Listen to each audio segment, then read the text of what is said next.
नमस्कार दोस्तों, career guide में आपका स्वागत है। मैं आपको कल से ही एग्रीकल्चर पढ़ा रहा हूं और आज दूसरा क्लास है। तो आज आगे कंटिन्यू करते हैं। जो स्टूडेंट क्लास 1 नहीं देखे हैं, पहले वो क्लास 1 देखें, फिर ये देखें। तो चलिए आज कंटिन्यू करते हैं आगे, जहां कल छोड़े थे उससे आगे बढ़ जाएं। तो ये देखिए, 5वां वर्गीकरण है फसलों के विशेष उपयोग के आधार पर वर्गीकरण। फसलों के विशेष उपयोग के आधार पर वर्गीकरण किया गया है। तो आइए देखते हैं। फसल के विशेष उपयोग के आधार पर उन्हें निम्नलिखित वर्गों में विभाजित किया गया है। तो चलिए पहला देखते हैं। पहला है नकदी फसलें, कैश क्रॉप। इस वर्ग की फसलों को इसलिए उगाया जाता है कि इसे बेचकर किसान अन्य आवश्यकताओं की पूर्ति के लिए तुरंत धन कमा सके, जैसे आलू, गन्ना, कपास, तंबाकू, मिर्च इत्यादि। तो समझ लीजिए, अच्छा है, इसको फिर से पढ़ लीजिए आप अपने से। कोई ज़्यादा भारी चीज़ नहीं है, समझने की आवश्यकता नहीं ज़्यादा। चलिए आगे बढ़ते हैं। अंतर्वर्ती फसलें, कैच क्रॉप्स। जब मुख्य फसल असफल सिद्ध होती है तब आकस्मिक रूप से ऐसी फसलें आगामी दूसरी मुख्य फसल को पकड़ने के लिए उगाई जाती है। बुआई के बीच किसी कारण खेत अधिक समय तक खाली रहता है तो उस बीच कम अवधि में तेजी से तैयार होने वाली फसलों को उगाया जाता है, जिसे अंतर्वर्ती फसल कहते हैं, जैसे मूंग, उड़द, सोयाबीन, चीना, तोरी इत्यादि। ये सब जैसे गेहूं में कटा जाएगा तो इसका बुआई होगा। चलिए आगे बढ़ते हैं। सुरक्षा सीमा रोधी फसलें। सुरक्षा या सीमा या रोधी फसलें, देखिए इसको समझते हैं। कुछ फसलें खेत के बॉर्डर सीमा के रूप में या जंतुओं से सुरक्षा के लिए मुख्य फसल के चारों ओर बॉर्डर के रूप में उगाई जाती है। रोधी फसलें हवा की गति को कम करती है, जैसे कुसुम, सनफ्लावर जिसे कहते हैं। ऐसी फसलें प्रायः कांटेदार होती है। चने की खेत के चारों ओर कुसुम इसी उद्देश्य से लगाई जाती है। चलिए चौथा एग्जाम्पल देखते हैं। कीट आकर्षक फसलें, ट्रैप क्रॉप्स। मुख्य फसल को कीटों से बचाने के लिए ऐसी फसल को उसंक चारों तरफ लगाकर मृदा जनित हानिकारक जीवों जैसे परजीवी, खरपतवार या कीट पतंग को फंसाया जाता है, जिस पर मुख्य फसल वाली कीड़े आक्रमण करते हैं। जैसे मुख्य फसल कपास के चारों तरफ भिंडी लगाकर काटन रेड बाग का नियंत्रण। तंबाकू में ओरबनिकी का आलू परिवार के पौधे द्वारा नियंत्रण किया जाता है।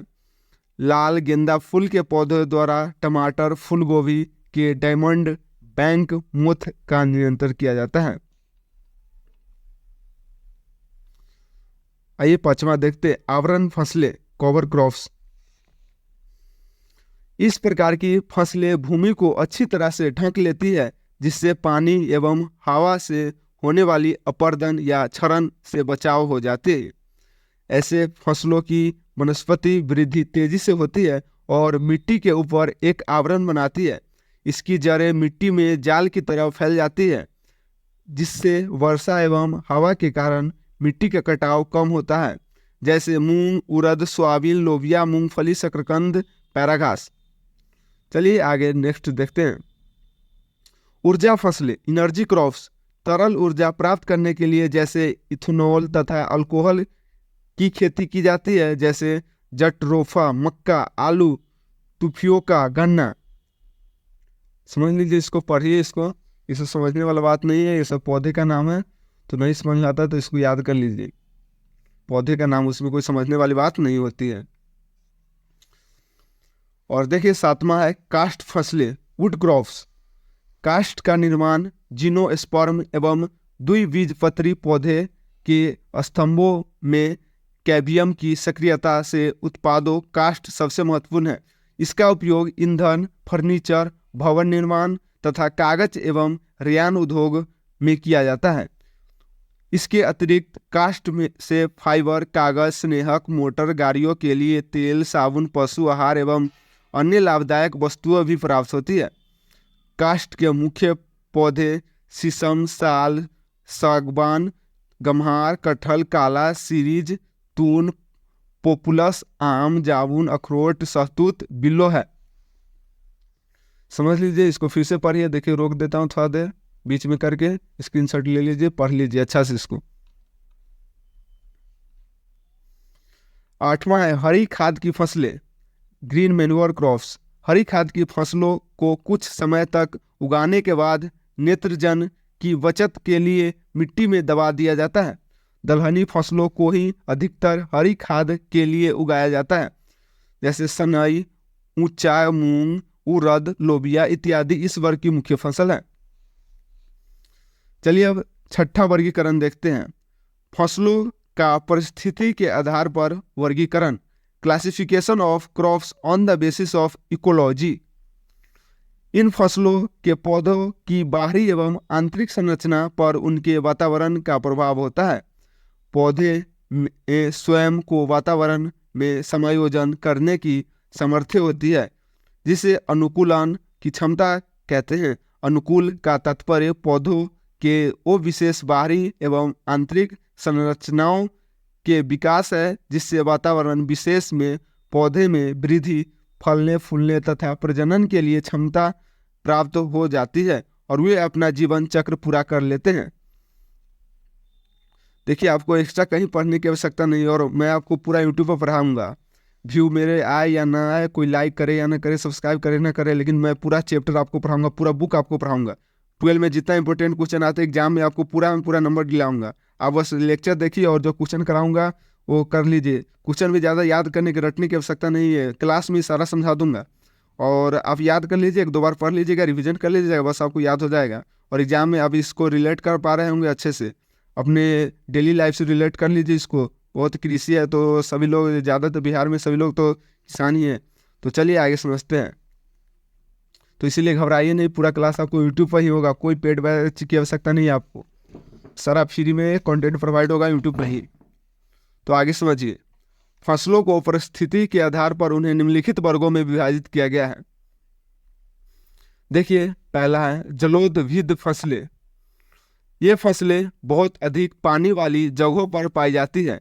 इनके कुछ भाग यथा जड़, प्रखंड आदि पानी के संपर्क में रहते हैं, जैसे सिंघाड़ा हो गया, कमल इस वर्ग के उदाहरण है। उदाहरण के लिए सिंघाड़ा है, कमल है। सिंघाड़ा जानते हैं ना, जो नदी में उगता है, लाल लाल होता है, अंदर उजला होता है। तो आगे बढ़े। शुष्कोद्भिद फसलें, जानिए क्या होता है, आगे जानते हैं। ये फसलें बहुत ही शुष्क वातावरण एवं भूमि में पाए जाते हैं। इन क्षेत्रों में या तो पानी कम होता है अथवा होता ही नहीं है, जैसे नागफनी, डिकवार इसे के उदाहरण हैं। चलिए आगे देखते हैं।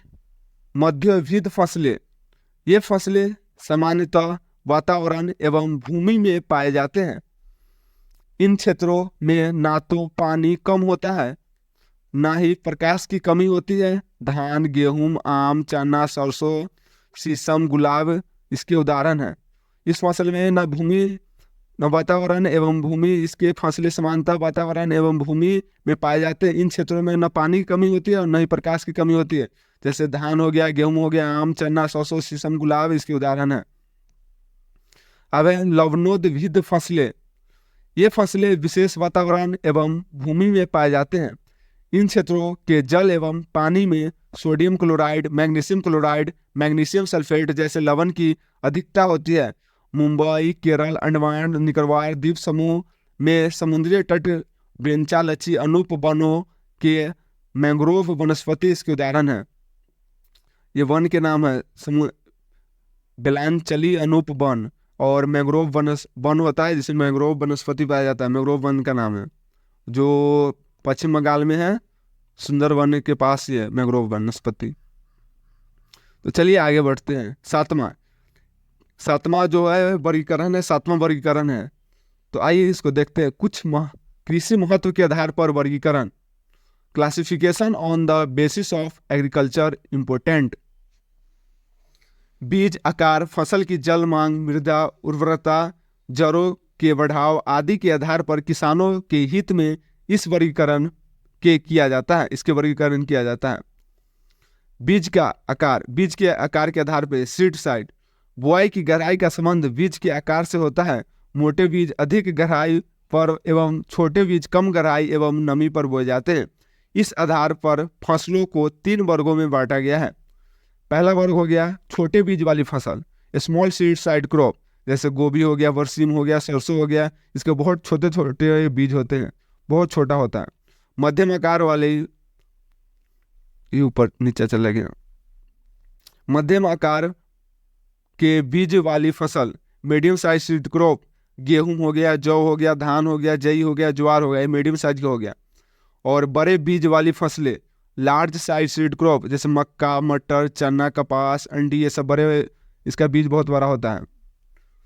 तो आइए आगे देखते हैं। दिया गया है जड़ों की गहराई। देखिए जड़ों की गहराई, डेप्थ ऑफ रूट। निश्चित खेती एवं फसल चक्र में फसलों के चयन में अलग अलग गहराई से पोषक तत्वों एवं नमी के अवशोषण के आधार पर फसलों का चयन किया जाता है। कम गहराई वाले फसल के साथ ज़्यादा गहराई वाली फसल को फसल चक्र में रखकर बेहतर नमी एवं पोषक तत्व प्रबंधन प्राप्त होता है। जड़ों के आधार पर फसलों का वर्गीकरण 2 भागों में किया जाता है। जैसे पहला हो गया उथली जड़ वाली फसलें, जो धान हो गया, गेहूं हो गया, मक्का हो गया, जौ, जो उथली जड़ वाली है। दूसरा हो गया गहरी जड़ वाली फसलें, डीप रूट क्रॉप्स, जैसे अरहर हो गया, कपास हो गया, जौ हो गया, ज्वार हो गया।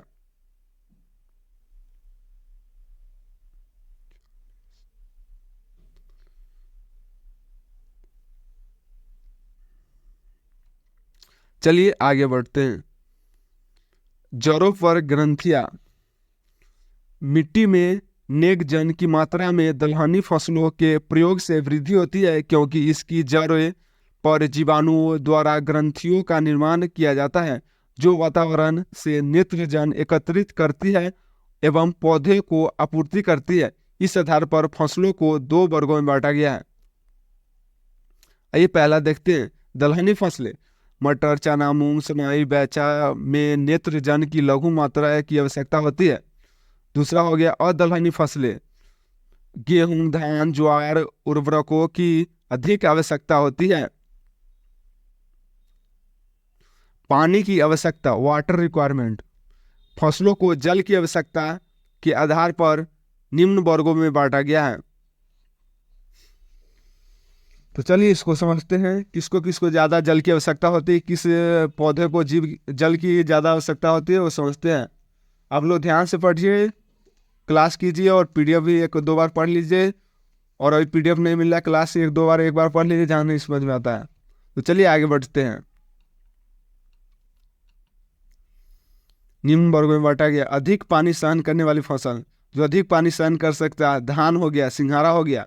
ये सिंघाड़ा तो पानी में ही रहता है, उसको पूरा पानी पानी ही रहता है, और धान में पानी पटाना पड़ता है बहुत। अधिक सिंचाई चाहने वाली फसल, जैसे गन्ना हो गया, आलू हो गया, सब्जियाँ व बरसीम, अधिक सिंचाई चाहती है। चलिए आगे देखते हैं। औसत सिंचाई वाली फसलें, गेहूं की ऊंची जातियाँ, मक्का, जौ व लोबिया, ये औसत सिंचाई मांगती है, मतलब मीडियम, न ज़्यादा न कम। चलिए आगे देखते हैं। कम सिंचाई वाली फसलें, चना, मटर, अरहर, बाजरा व कपास, ये कम सिंचाई वाली फसलें। 5वां हो गया सूखा सहन करने वाली फसल, जैसे ज्वार, ग्वार, बाजरा, कपास व सावा। चलिए आगे बढ़ते हैं। मृदा समूह व मृदा बनावट। मृदा समूह व मृदा कणों के गठन के आधार पर फसलों का वर्गीकरण फसलों के विभिन्न वर्गों में रखा गया है। ये वर्ग निम्न प्रकार है। एक में मटियार भूमि की फसलें, जिसमें धान हो गया, कपास हो गया, चना हो गया। मटियार भूमि जहाँ मिट्टी वाली होती है। दोमट भूमि की फसलें, सभी फसलें, इसमें सभी फसल, दोमट मिट्टी में सभी फसल आ सकते हैं, जितना फसल होता है सब आएंगे। दोमट बलुआर भूमियों की फसलें, जो बालू वाली भूमि में जो फसलें हो सकती है, जैसे आलू हो गया, गाजर हो गया, सलजम हो गया, मूली हो गया, चुकंदर हो गया, वो शकरकंद होगा। ये आलू, ये जहाँ बलुआर मिट्टी होगी वहाँ रोपिएगा, ज़्यादा विकसित होगा। चलिए आगे देखते हैं। रेतीली भूमियों की फसलें, खरबूज हो गया, तरबूज हो गया, जहाँ ज़्यादा रेत पाया जाता है, बालू का रेत जहाँ ज़्यादा होता है वहाँ ये ज़्यादा उगती है। खरबूज, तरबूजा। पांचवा हो गया ऊसर भूमियों की फसलें, धान, चुकंदर, कपास, जौ, बरसीम व गोभी, ये ऊसर भूमियों की फसलें हैं। और छठा हो गया अम्लीय भूमियों की फसलें। अम्लीय भूमि जहाँ एसिडिक मात्रा ज़्यादा होती है, जैसे राई हो गया, जहाँ एसिडिक मात्रा ज़्यादा होगी वहाँ ये राई की फसलें अधिक उत्पन्न होगी, अधिक विकास करेगी। चलिए आगे देखते हैं। साथ में मृदा कटाव, सॉइल इरोजन। मृदा कटाव को रोकने के आधार पर फसलों का वर्गीकरण निम्न प्रकार है। मृदा कटाव जो होती है उसके आधार पर फसलों का वर्गीकरण निम्न प्रकार के हैं। एक में मृदा कटाव को बढ़ाने वाली फसलें, जैसे मक्का, सरसों, अंडी, अरहर, ये मृदा कटाव को बढ़ाते हैं। जैसे आप इसको रोप दीजिएगा जहाँ, और मृदा जल्दी जल्दी जल्दी वहाँ पे हटने लगेगा, कटने लगेगा वहाँ से, जब मतलब मिट्टी दूसरे जगह बहने लगेगा। तो आइए देखते हैं मृदा कटाव को घटाने वाली फसलें, जैसे मूंग हो गया, लोबिया हो गया, गेहूं हो गया, और जौ हो गया, और मृदा कटाव को घटाने का काम करती है। आगे देखिए, अब खत्म ही होने वाला है, थोड़ा बचा हुआ है, ये लास्ट ही है। इसमें थोड़ा एग्जाम्पल देख लीजिए तो आपका ये चैप्टर खत्म हो जाएगा। और कल मैं आपको क्वेश्चन आंसर कराऊंगा, कल ऑब्जेक्टिव, और उसके बाद सब्जेक्टिव। कल ऑब्जेक्टिव तैयार करके लाऊंगा, इसका जो जो इंपॉर्टेंट होगा, जो एग्जाम के लिए इंपॉर्टेंट होगा, वो सारे ऑब्जेक्टिव लेकर आऊँगा। तो आप कल को क्लास ज़रूर देखिएगा। और इसी टाइम में 9 बजे से 10 बजे के बीच में आपको ये वीडियो अपलोड मिलेगी, तो उस टाइम में आ जाइएगा आप उस बीच में। और रोज़ की क्लास रोज़ कीजिए, जब तक चैप्टर नहीं खत्म हो जाए तब तक डेली क्लास होगी। तो चलिए आगे देखते हैं। फसलों के जातियों का वर्गीकरण, जातियों के आधार पर उसका फसल के जातियों के आधार पर वर्गीकरण किया गया। फसलों की जातीय का वर्गीकरण शस्य उत्पादन में महत्वपूर्ण होता है। फसल चक्र, पानी, मृदा, जलवायु, रोग तथा कीटों आदि की समस्याओं को ध्यान में रखकर फसल की जाति विशेष का चुनाव करके अधिक पैदावार ली जाती है। कुछ विशेष बातों के आधार पर फसलों की जातीय का वर्गीकरण निम्न प्रकार करते हैं। एक में हो गया जाति संकर ओज जाति, हाइब्रिड बिगर होता है। संकरित किस्में, हाइब्रिड वेराइटीज। असंक्रमित किस्में, नॉन हाइब्रिड वेराइटीज। उपयोगिता, ये भी फसलें का जाति के नाम है। चारे की किस्में, फूडर वेराइटीज। अनाज की किस्में, ग्रेन वेराइटीज। तो चलिए आपका ये चैप्टर खत्म हो गया। तो लास्ट तक जुड़े रहने के लिए धन्यवाद। और आपको मेरे पढ़ाने का स्टाइल अच्छा लगा हो तो कमेंट में थैंक्स जरूर लिखिएगा।